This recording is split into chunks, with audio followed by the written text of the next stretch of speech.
I'm at the final editing stages of this video, and I'm just sort of sitting here reflecting on the experience that I had, that the experience that I have with this video as a whole, taken together, and further in the relationship I have with each particular segment, not only in retrospect, but in sort of as I was experiencing it, that sort of familiarity in memory. And I'm just sort of finding it interesting how each segment, as I was experiencing it, and even now, currently, I feel a gratitude and I feel a substantiveness, a worthiness and a meaningfulness and a purposefulness and just a joy. And so I'm just kind of notating that to myself and acknowledging how sort of bizarre it feels to observe the simultaneity of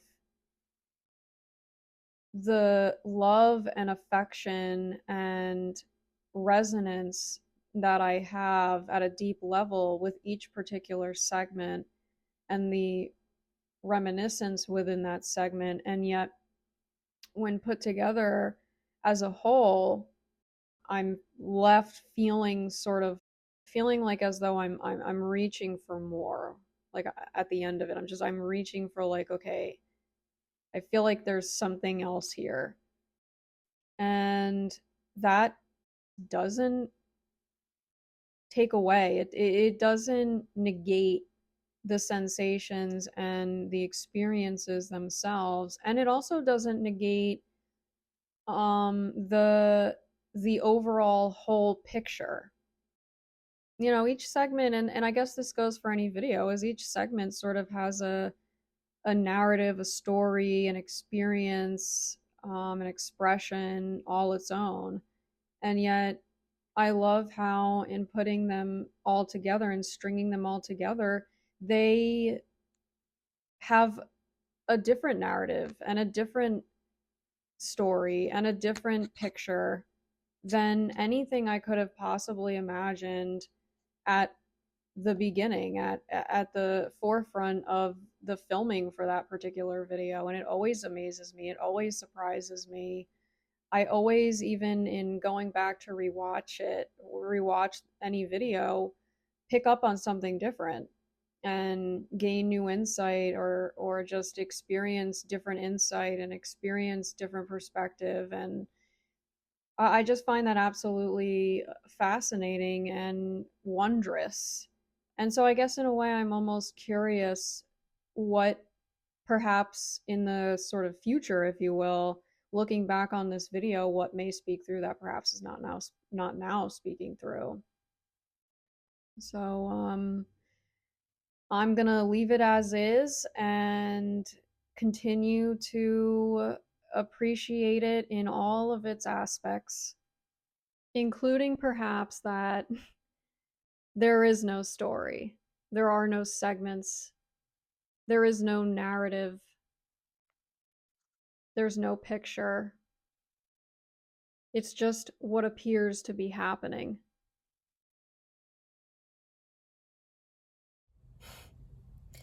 I have come back to Hudson Valley Community College. There's an art installation here that I thought sounded really interesting. I'm gonna try and read it from the website here and hope that the video doesn't stop recording upon exiting from the camera view. So let's see what happens.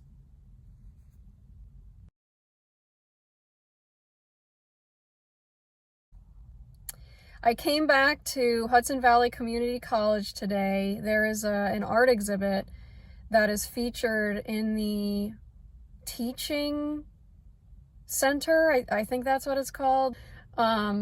But it's an art exhibit by Megan Suttles titled Once More.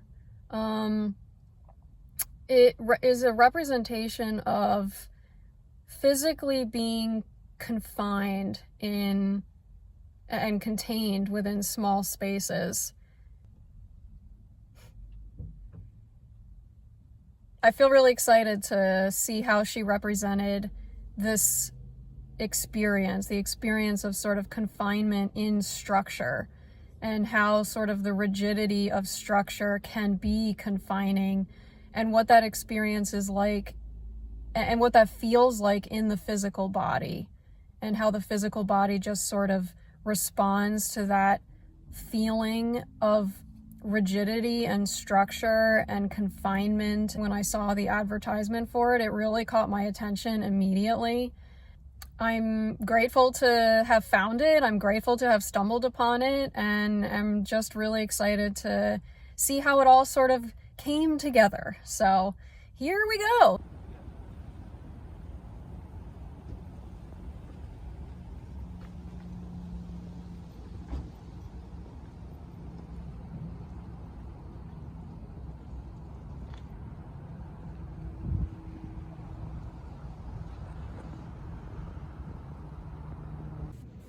So it turns out that the gallery appears locked from 2 different doors, and there's no one sitting inside. But I can see that the art installation is on, and so I'm kind of like, okay, do I scope out this place and see what I can find? I've already looked at the little information, whatever it's called, that I can't remember off the top of my head. Why is inventory coming through? Whatever it's called. Yeah, so I think I'm gonna go upstairs and see in human resources if anyone can help me, because I am determined to get into this gallery.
Okay, so I made it back to my car.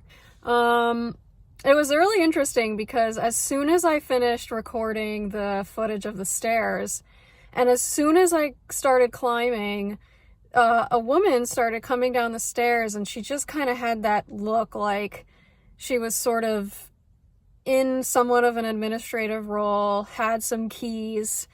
And so I just sort of said to her, "Are you by any chance on your way to open the gallery?" And she was sort of, she sort of had a little bit of a surprised look, but basically ended up saying yes, she was. And so I just sort of said, "Wow, what excellent timing! You must have heard my brainwaves." And and so anyway, she ended up opening the gallery, and I found it so beautiful and so intriguing. It ended up being both a ground level and a second level, and I didn't realize going into it that there was more work of Megan's that was being showcased. I was sort of under the impression that it was just this sort of containment box sculpture that was being exhibited, but it ended up being multiple pieces of art that were on display, including pictures and sort of a physical structure as well on the second level with the airplanes, and all of it showing really interesting perspectives, sort of shifts in perspective. Just loved how diverse it was, both in sort of an architectural design standpoint and also just sort of capturing singular incremental moments put together almost in like a flip book, where you have these sort of singular points that when put together create almost this experience of movement and shifts in perspective sort of along the way and speak through. And so I found that really interesting and really cool. Really well done, and it was really a cool gallery. I'm kind of interested to know moving forward to just keep in mind that this gallery exists. I wasn't consciously aware of it prior to finding the advertisement for this. So I will certainly be sort of keeping my eye on it to see if there's any other interesting exhibits that sort of speak to me and land and call me to check it out. So really, really grateful to have participate, to engage, to have engaged in this exhibit and feel sort of the presence of the artist, even without her sort of physically there. So really cool. So yeah, just watching a bird sort of peck at some what are they called? Oh man, brain. Wow. Not spindles. For needles. Thank you. Needles. A bird pecking at some needles. Onward. Onward. Alrighty then. So since the last video, so in the last video, I sort of ended it exploring a little bit and investing a little bit in the a recent resolution that was passed here in Troy that had to do with a proposed agreement between Rensselaer County and the city of Troy to develop and implement a lead paint landlord registry. And so as part of the agenda that introduced this this resolution, there's a lot of information there that I have really wanted to go back and dive a little bit more into. Especially, I believe that there is reference made in the city council materials, as well as there was in the city council meeting, about a specific state law that has recently been enacted to sort of get this ball rolling, if you will. And so I'm interested in what that statute is. It might be under the Department of Health. but I'm interested in what that's all about. So let's do it. Let's get into it. Okay. La-di-da. And I also just want to quickly note that there's been a lot going on here behind the scenes in regards to the potentiality of updating some of the technology that I use to record. So not only recording through this sort of selfie mechanism, sometimes I've used an independent sort of camera, and but oftentimes I've used the computer. So there are some behind the scenes sort of in the works potentiality regarding that being updated, and then also a potential update for the actual screen recordings as well, so that it appears a little bit more clear. I know that when I record through the computer, doing so through QuickTime Player, it does tend to be a little bit blurry. So I am consciously aware of that, and so just wanted to quickly notate that that is a potentiality, and I'm very excited, very, very, very excited for what may arise, especially with newer technology that is a bit more portable. We may be doing these sessions outside of this apartment, which is something that I've kind of had in the back of my mind for some time now. There's some fear in that, and that's okay. I've been sort of processing through the fear, and a lot of that fear and a lot of processing it will come through actually doing the thing. So all that to sort of lay some groundwork for what may appear to happen sort of down the line, but not too far in the near future, hopefully. So putting that out there, the universe knows. The universe is well aware. And I don't mean universe in a sort of separate sense from myself. Okay, so we're just gonna keep using QuickTime Player for now. And we're also going to hope that there aren't any glitching issues. We're still in Mercury, I believe, retro shade. I believe Mercury retrograde begins November 26th. Don't quote me on that, but yeah, so anyway, okay. So let's see here. Let's just zoom on in. Zoom, zoom, zoom. All right. So here's the resolution. What do we got? What do we got? What do we got? I'm pepped up today. Whereas the city of Troy and the county of Rensselaer have a mutual governmental interest in the prevention of childhood lead poisoning. Yeah, state rental registry and proactive inspections. That's what I commented on in the last video. Okay, here it is. New York State Public Health Law, Section 1377. Effective November 5th of 2025. Okay, so New York State Public Health Law, Section 1377.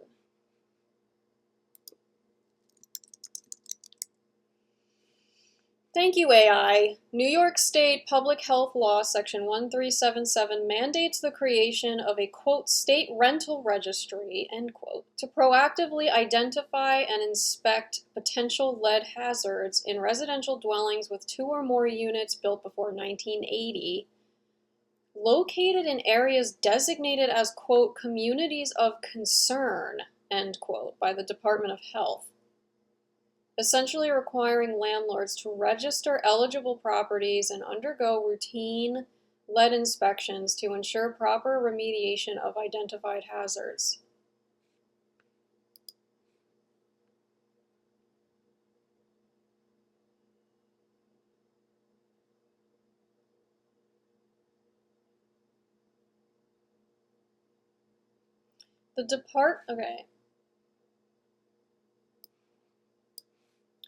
The department shall utilize all available property information to develop the registry, including but not limited to information from tax assessment rolls and information from property records in the office in which instruments affecting real property in the county are recorded.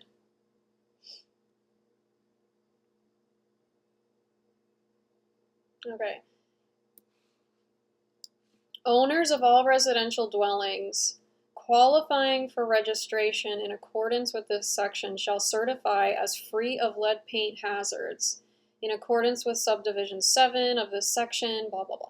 Inspection certifications must be submitted by the owner to the local health department or their designee for recording in the rental registry by October 1st of the year the certification is due.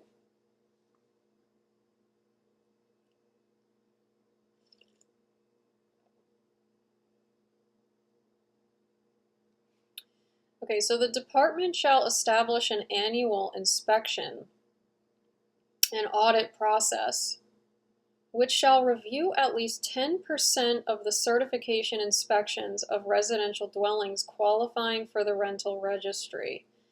Such process shall include individual inspections and document review to ensure that owners complied with all obligations and responsibilities under this section.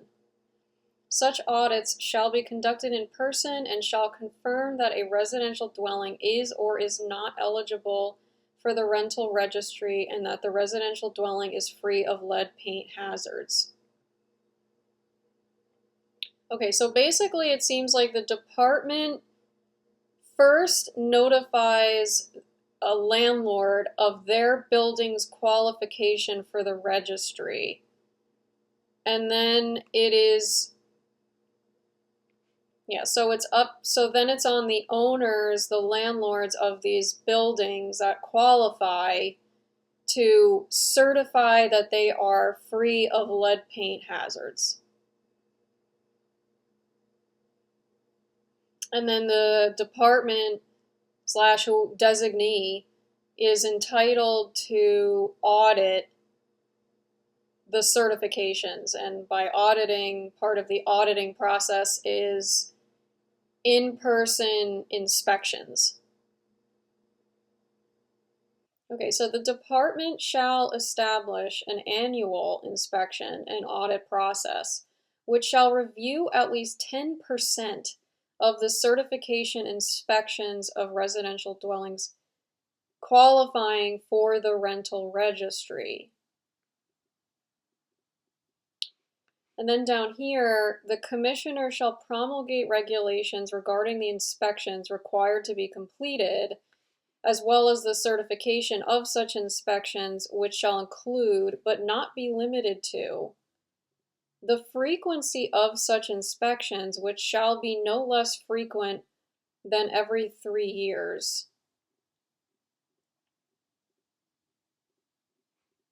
Minimum standards for a standardized form on which the owner of a residential dwelling may self-certify as to a satisfactory inspection.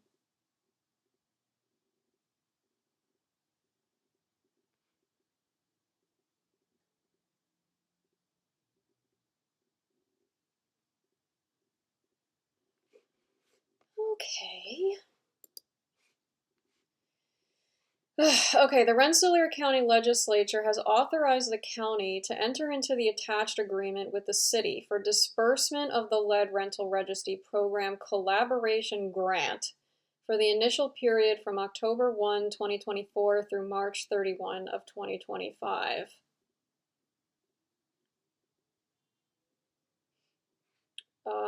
The grant funding will be used to identify lead hazards and high-risk housing, as well as to provide resources to homeowners.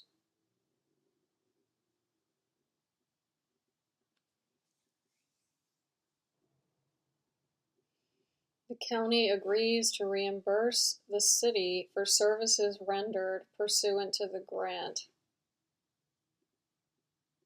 The parties acknowledge that the New York State Department of Health has not yet published draft regulations for public comment for Public Health Law Section 1377. The parties agree to amend this agreement in the event regulatory interpretation of Section 1377 so requires. I wonder when they're having this public comment. Or rather, when they're intending to publish draft regulations.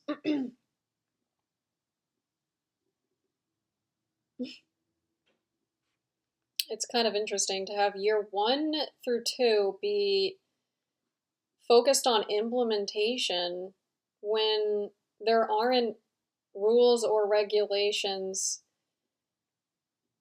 There isn't information regarding rules and regulations to even develop sort of a program around, if you will, or within. It's also interesting. Provide education for landlords to incentivize the program. If it's mandatory for certain eligible properties, what's the incentive? Like, incentivizing almost implies that there's some sort of voluntary participation. Or is this the year 1? I suppose, okay, attachment 1 maybe is the implementation by the, what is it, the county or the state? Attachment 1 is, okay, so the city agrees to furnish services to the Rensselaer County Health Department with program development, creating strategies, and implementation. It's interesting, I don't know why this is sticking out to me so much, but why year 1 and 2 is represented as the implementation phase. I guess it's all sort of implementation. It's the umbrella of implementation. I imagine LHD is local health departments, perhaps? I mean, it's also interesting to me because it seems like to have a rental registry program, there would need to be some kind of technological sort of digitized infrastructure that contains all of the data. Or is this sort of intended to be by sort of paper, like have a purely paper trail? I guess perhaps incentivize the program in a sense to say, report correctly now. So I guess they're sort of in the reaching out to municipalities and develop work plan part. But they don't even have the program up and running. I don't know. It's sort of, it seems a little bit confused, at least in the way that it's sort of landing with me. It's like, get the program up and running. But over here is create an online statewide rental registry program.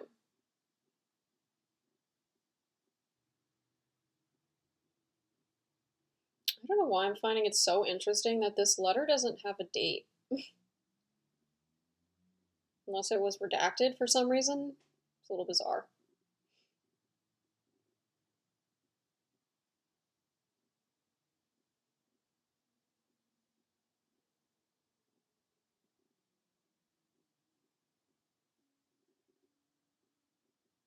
Okay, well, that seems like it's it. That seems like it's it. Okay. I'm not sure that anything else is coming through on that at the moment.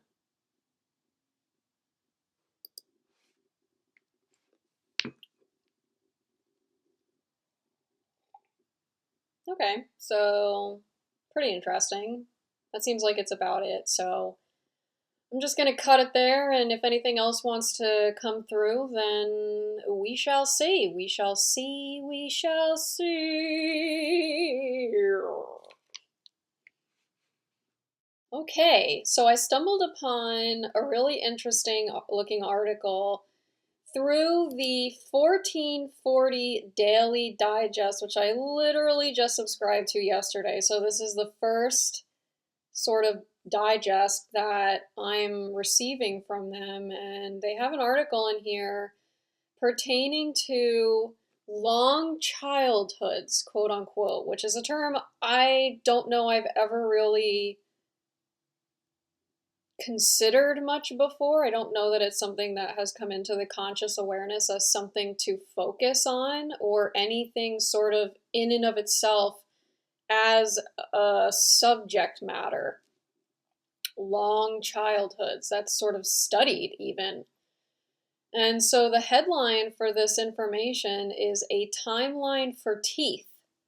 And so it starts talking about how there's a new study about long childhoods that challenges the sort of prevailing hypothesis.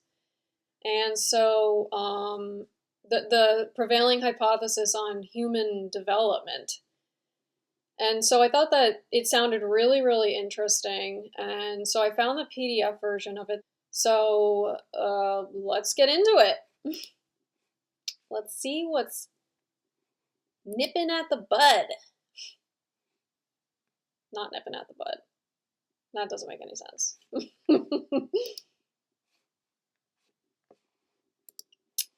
Fossil teeth suggest a long childhood is the prelude to the evolution of a large brain. Interesting. This is really interesting. This is actually really interesting. Okay, let's just get into it. The green, orange, and red colors represent the preserved teeth. The blue teeth are missing ones, added by mirroring their symmetrical counterparts. The purple first lower incisors have not been recovered and have been extrapolated, typo, from the second lower incisor. It's always incredible to me every time I look at teeth, and this actually reminds me not only of in the last video in Star and Splendor where I went for their ribbon cutting.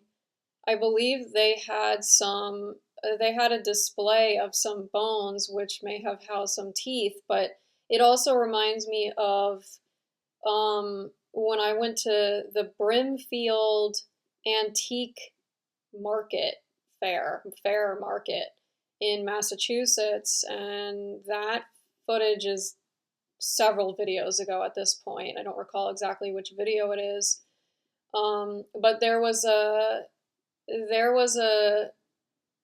vendor at the Brimfield Market that had a display of teeth, and I don't recall exactly how old they were, but if I had to put a guess out there, I feel like they were probably early 1900s if I'm remembering correctly. But every time I look at teeth in a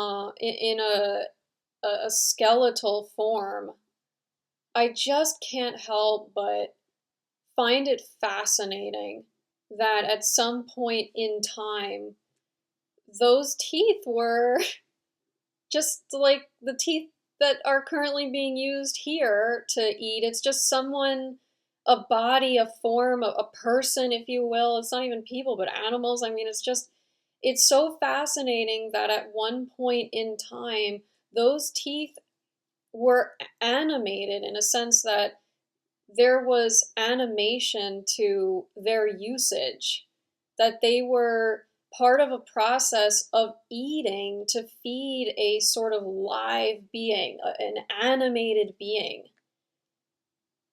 Compared to the great apes, I would also say, I mean, I can understand that the great apes are sort of quote unquote sort of quintessential juxtaposition, closest relative, if you will, of humans, but it's just interesting when considering any animal, the sort of period of childhood is very short compared to that of humans. And actually, I would be curious to know what the sort of the childhood period is for, what are those large turtles? Are they snapping turtles? The really large turtles that can live upwards of 100 years, potentially even elephants, if I'm not mistaken, can live for decades. So I'm curious in terms of a juxtaposition with animals that live decades, what their childhood periods are. One of the other reasons, I also felt a deep, I also felt a gravitation towards this article because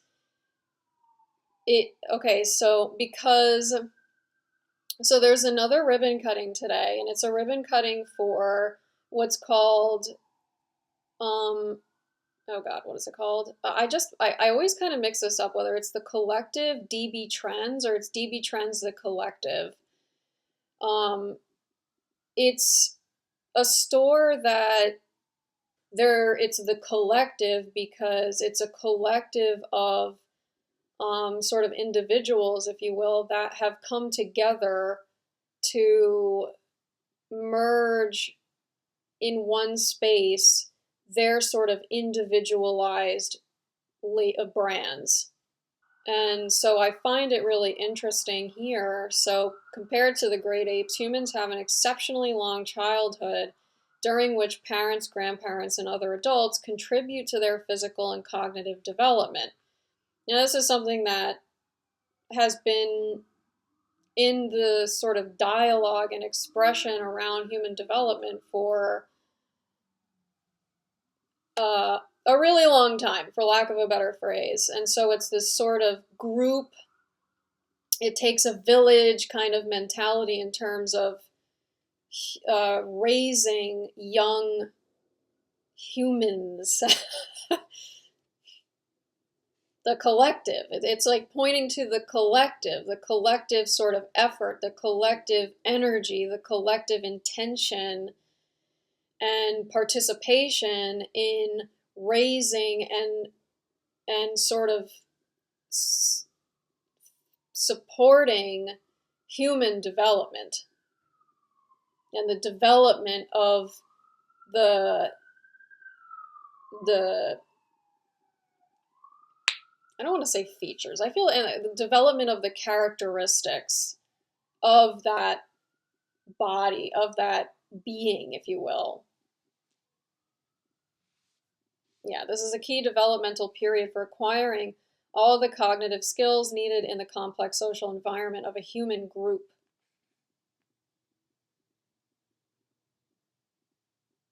So the current consensus is that the very long growth of modern humans has evolved as a consequence of the increase in brain volume, since such an organ requires significant energy resources to grow. I'm not quite following the connection there. What one thing has to do with the other. In a way that would form the basis of that sort of that consensus. The growth of modern humans,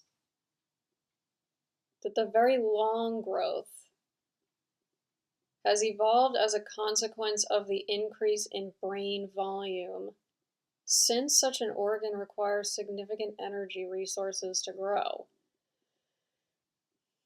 So basically to say that because I'm just hypothesizing here, but to sort of say that the long development of obtaining resources, like enough resources, the very long growth of sort of a culture that contains enough resources, perhaps. Okay, so the dental development of a near-adult fossil dated to around 1.77 million years ago.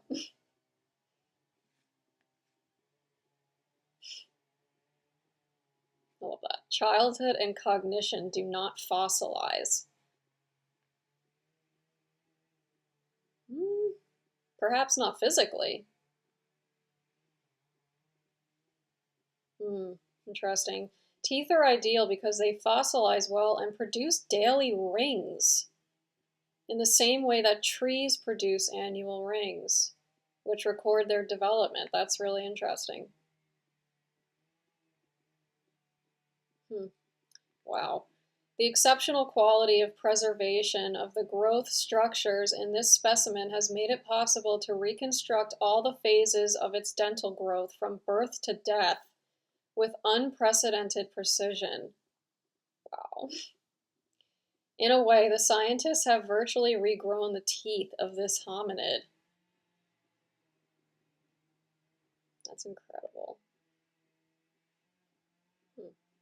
When we obtained the first results, we couldn't believe what we saw because it was something different. That implied faster molar crown growth than in any other fossil hominin or living great ape. It's been a slow maturation, both technically and intellectually, to finally arrive at the hypothesis we are publishing today. Milk teeth. That's a new one for me. Milk teeth. The results showed that this individual died between 11 and 12 years of age, when his wisdom teeth had already erupted, as is the case in great apes at this age.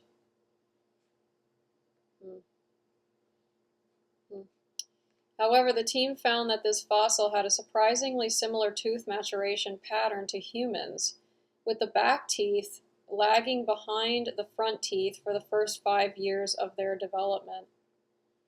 This suggests that milk teeth were used for longer than in the great apes, and that the children of this early Homo species were dependent on adult support for longer than those of the great apes. Milk teeth. Milk tooth. A temporary tooth of a young mammal. I don't know this word, dentition. One of the human dentition, including 4 incisors, 2 canines, and 4 molars in each jaw, which fall out during childhood and are replaced by the permanent teeth. Also called baby tooth, deciduous tooth, primary tooth. What an okay. Milk teeth. Man, bones really do last a long time.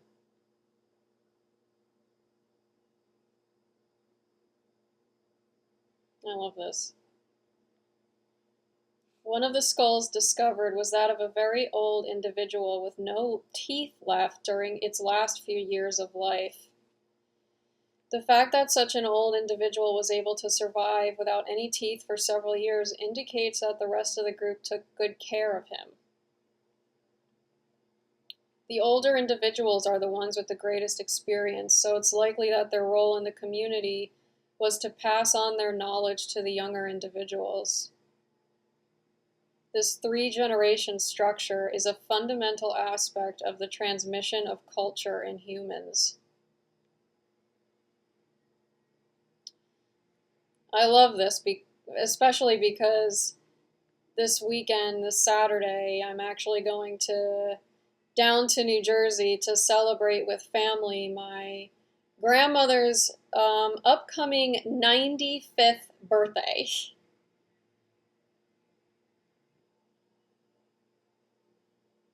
Interesting.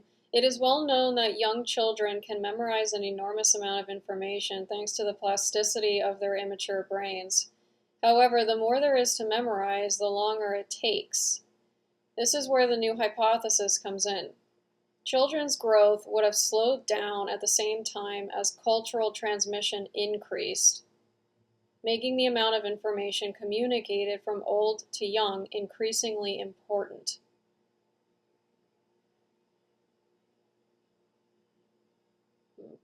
This transmission would have enabled them to make better use of available resources while developing more complex behaviors,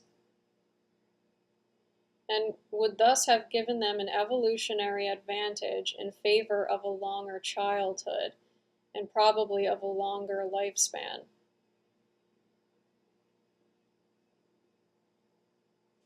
I'm not quite sure how it enables them to make better use of available resources.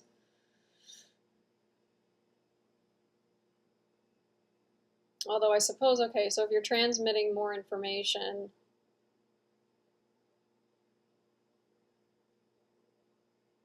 then I suppose, yes, there's more information to work with in terms of allocation of resources. Oh, wow, okay, I'm getting a,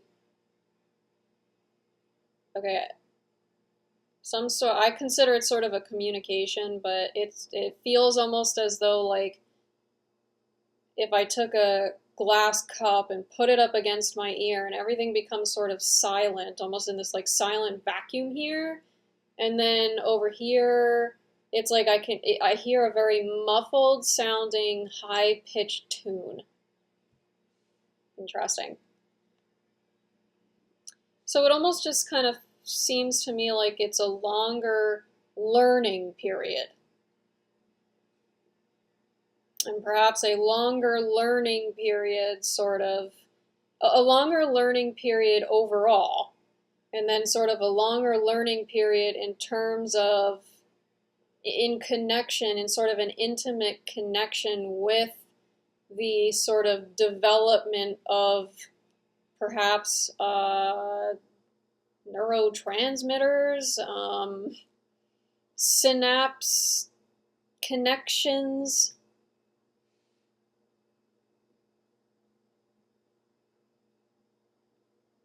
cognition, cognitive development, development of other aspects of being human in terms of emotion, intellect, abstract, conceptualization, communication.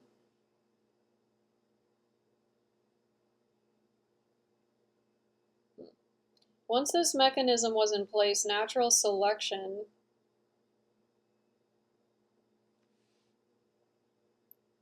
I don't know, there's something about natural selection to me that still assumes such a sort of randomness. Would have acted on cultural transmission and not just to biological traits. But it's almost looking at them like they're mutually exclusive. Then, as the amount of information to be transmitted increased, evolution would have favored an increase in brain size and a delay in adulthood, allowing us both to learn more in childhood and to have the time to grow a larger brain despite limited food resources.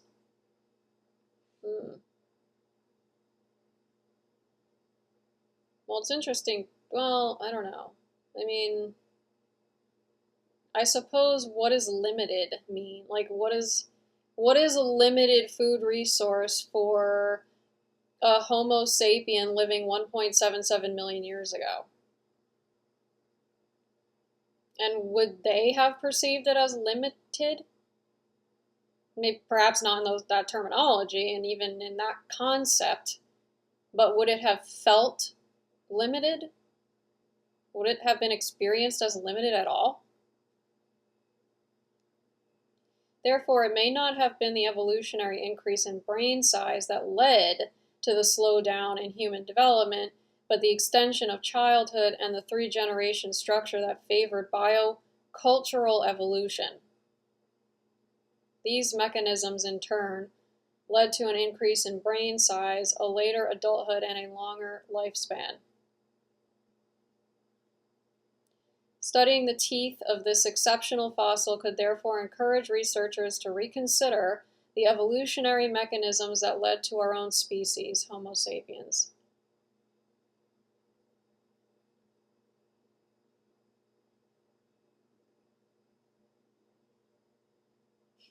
Learning, baby. Okay, well, that was really cool. That was really cool.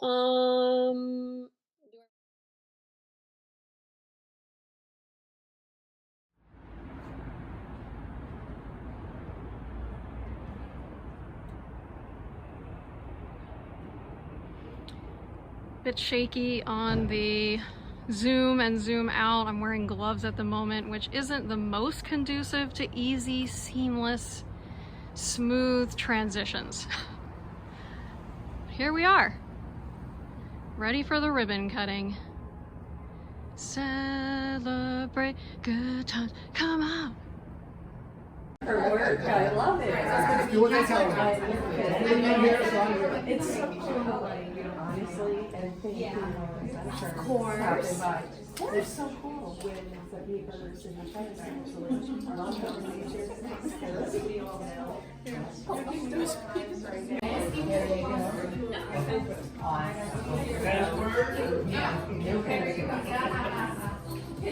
I know it all.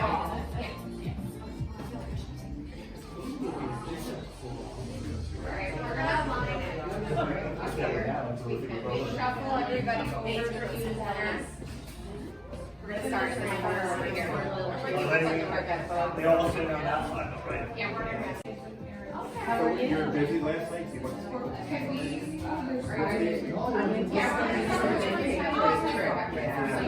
few things before that, I didn't go. I just came right here. Got a straight shot of the river. That's awesome. Oh, yeah. 2 weeks, brother. What hell? I'm trying.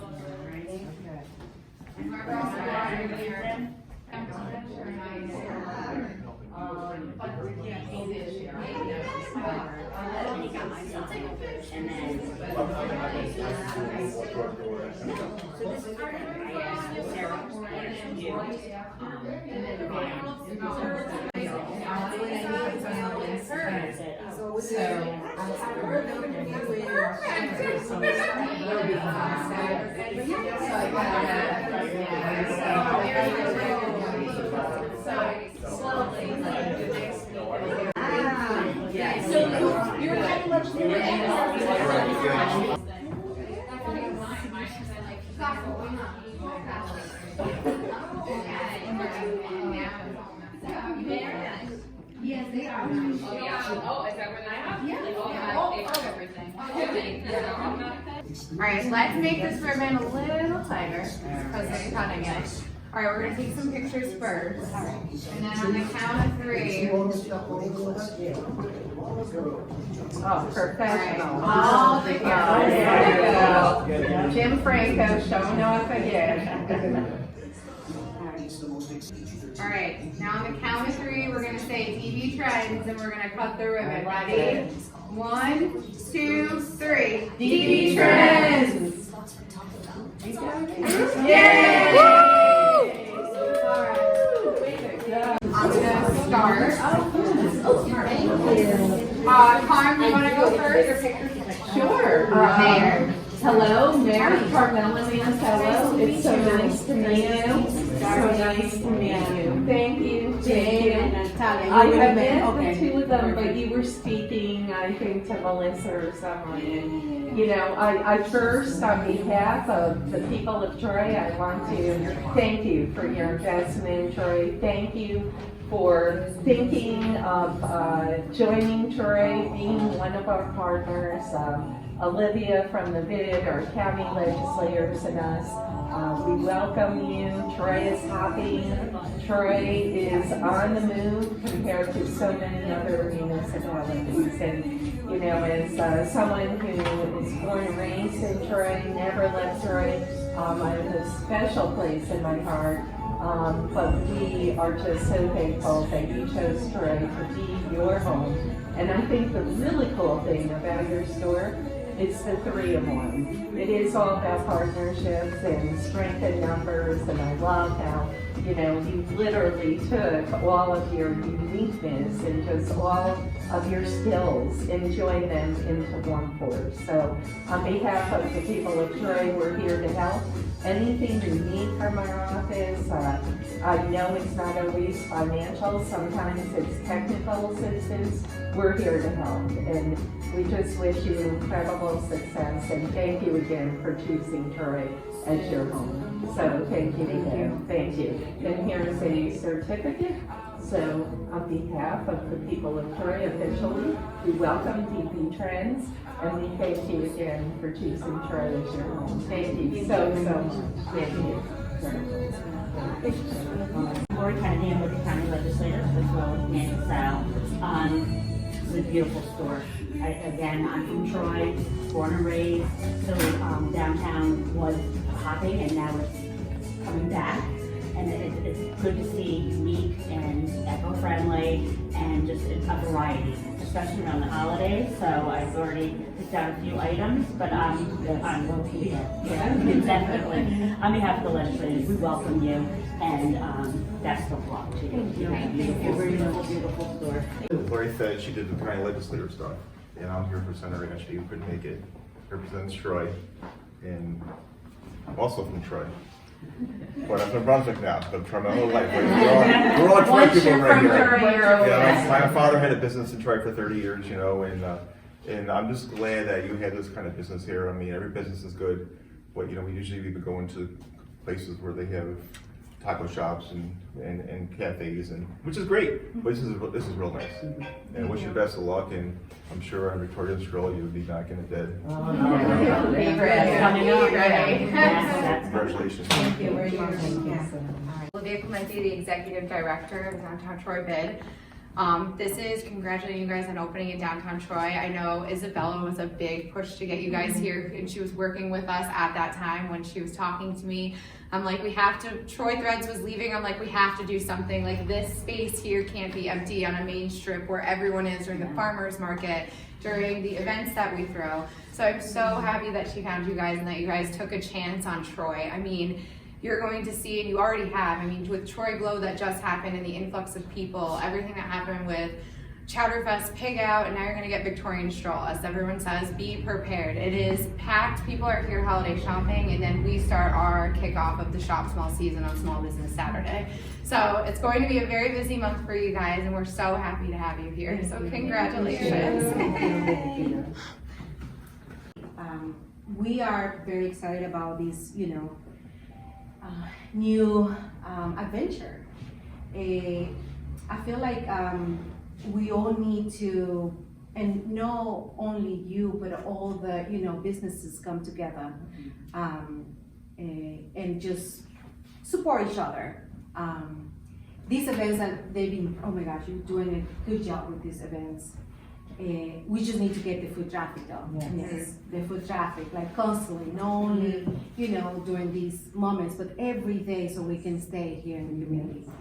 I do appreciate all of you, and then I don't know if you guys want to, say something. No. Okay. All right. Just like she mentioned, it's wonderful to see Troy come together, and people from beyond Troy will see this and get excited and inspired to come and visit and take a piece of that back with them. And that's our hope, is to spread some of that love everywhere. Definitely here in this area during this season when we need it, during these trying times. So, thank you. We appreciate you coming and making us feel more welcome, so we can continue to spread the love as a team. Yes.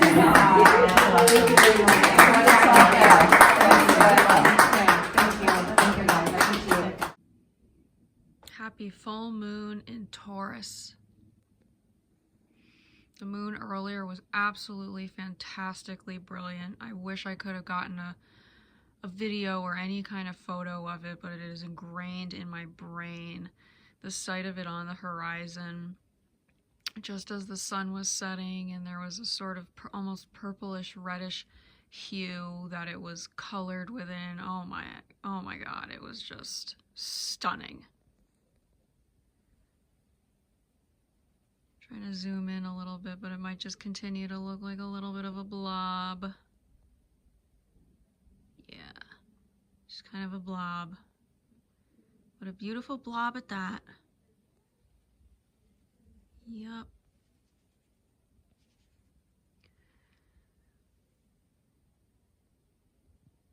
Happy full moon, super moon, super moon. Happy full super moon in Taurus. Good morning. Good morning. Good morning to you.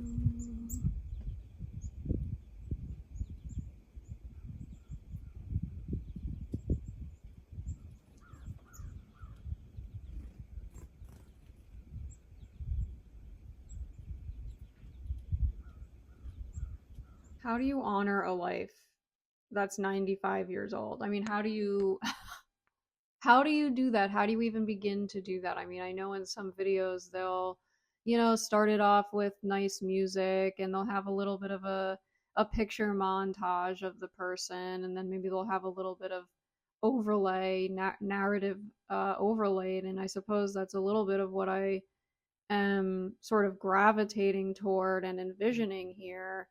And perhaps I'm getting a bit overwhelmed by the vision itself and projected expectations that I'm sort of in a way identifying with, in a sense of what it means to, in a sense of success, in a desire to be successful, and to feel like I've done my grandma justice.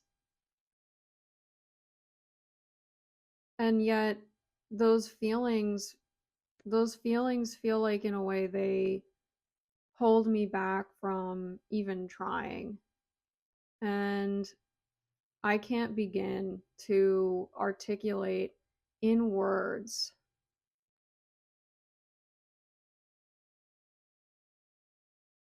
what my grandma means to me.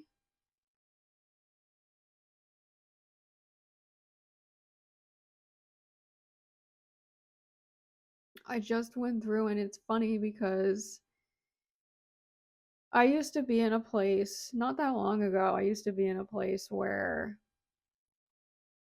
it was challenging for me to want to answer the phone. And it's not just in regards to any particular person. I just didn't often feel like I was in a place where I really wanted to talk.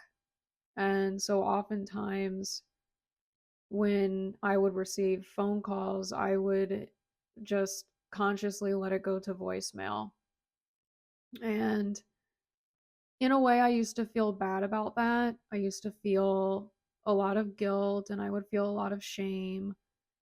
And it's interesting because I just went through all my voicemails, and specifically was looking to upload the voicemails that I have from my grandma, and with the intention of potentially integrating them into this video. And I realized that, in a way, that period of intentional sort of isolation was a blessing in disguise. And I really didn't consciously realize it in this way, through this perspective, until now, currently, that in a way, because of letting all those phone calls go to voicemail, I now have all of them. I have so many voicemails, and I'm so grateful for them.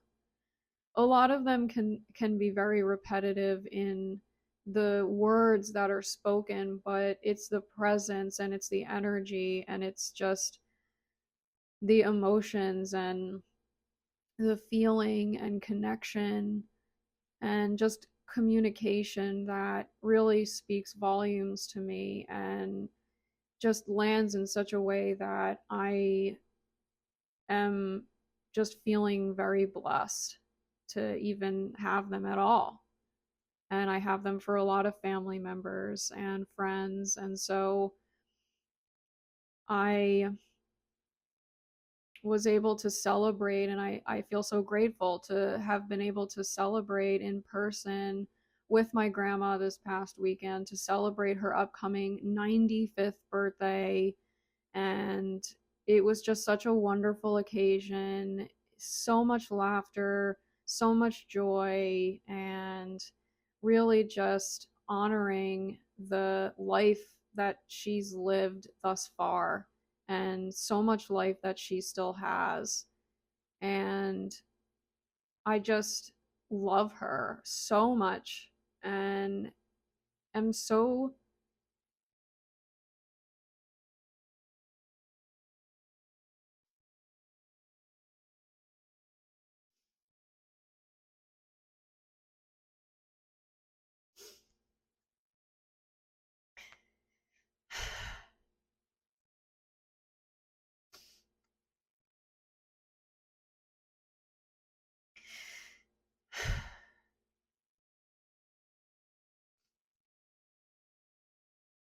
just, my heart feels so full.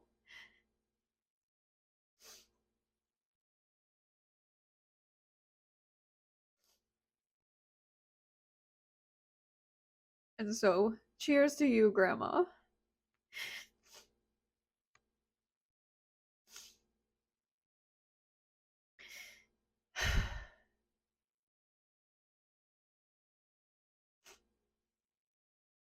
May there be many, many, many more years to come. I love you very much. Say bullshit. Bullshit. Say it again. Bullshit. Happy birthday to you. Happy birthday, dear Grandma. Happy birthday to you.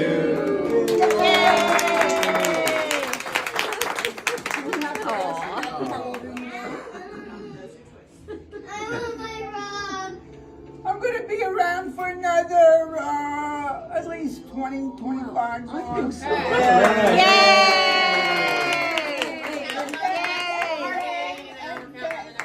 then I'll get on the dance floor. I got to put you down there. That'll show you how young I am. Good job. Oh, we're playing Frank. Good job.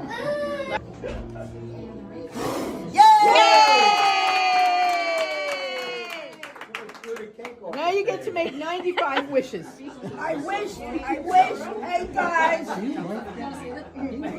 I wish, hey. Oh, pay attention. I wish, all of you, that all of you reached my birthday.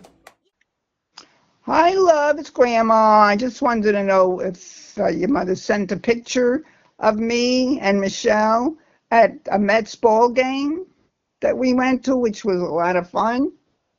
And I hope you got it. And if you didn't, call me and I'll send it to you. All right? Love you, baby. Bye.